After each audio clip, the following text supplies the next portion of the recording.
आदि शक्ती मुक्ताबाई की जय। अप्राप्तो विषय प्राप्ती कारणाभावेपि प्राप्यता मिथ्याकार कश्चित वृत्ती विशेष काम। जो विषय आपल्याला प्राप्त नाही तो प्राप्त करून घेण्याचा भाव, तरी पण असं वाटतं की ही गोष्ट मला मिळालीच पाहिजे, अशी चित्तवृत्तीचे काम असे म्हणतात। मी तुम्हाला एक कथा सांगत आहे। हिरण्यकश्यपू नावाचा राजा होता, त्याच्या सेनेत एक निकुंभ नावाचा राक्षस होता।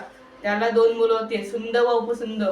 हे दोघी मुलं एकामेकावर खूप प्रेम करायचे व त्यांनी ब्रह्मदेवाची प्राप्ती करून घेतली। मग ब्रह्मदेव त्याला प्रगट झाले। ब्रह्मदेव म्हणाले, तुम्हाला काय पाहिजे, काय वर मागायचंय? ते म्हणाला, आम्हाला अमर व्हायचंय। ब्रह्मदेव म्हणाले, मीच तर अमर नाही। ब्रह्मदेव म्हणे, दुसरं मागा। मग ते म्हणाले, आम्हाला कोणीच मारू शकत नाही, आम्ही जेव्हा एकामेकीला मारू तेव्हाच आम्ही मरू। मग ते स्वर्गात जाऊन देवांना खूप त्रास देऊ लागले। मग सर्व देव ब्रह्मदेवाजवळ गेले, ब्रह्मदेवाला म्हणू लागले, ब्रह्मदेव हे तुम्ही काय केलं? मग ब्रह्मदेवानी सर्व सुंदर वस्तूतून तिळतिळ कण घेऊन तिलोत्तमा नावाची अप्सरा तयार केली व तिला खाली येऊन खाली पृथ्वीवरती पाठवलं।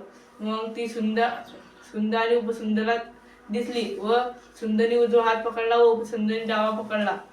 सुंद म्हणे, ही माझी आहे, उपसुंद म्हणे, माझी आहे। तिलोत्तमा म्हणे, तुम्ही दोन्ही युद्ध करा, जो जिंकेल मी त्याची होईल। मग ते दोन्ही युद्ध करायला लागले व त्यांनी एकामेकीवर वार केले व ते दोन्ही नष्ट झाले व त्यांना ही तिलोत्तमा प्राप्त होती का? नाही। जी गोष्ट प्राप्त नाही तिच्या कारणाचा भाव, तरी पण असं वाटतं की ही गोष्ट मिळालीच पाहिजे, अशी काम असे म्हणतात। जय श्रीराम।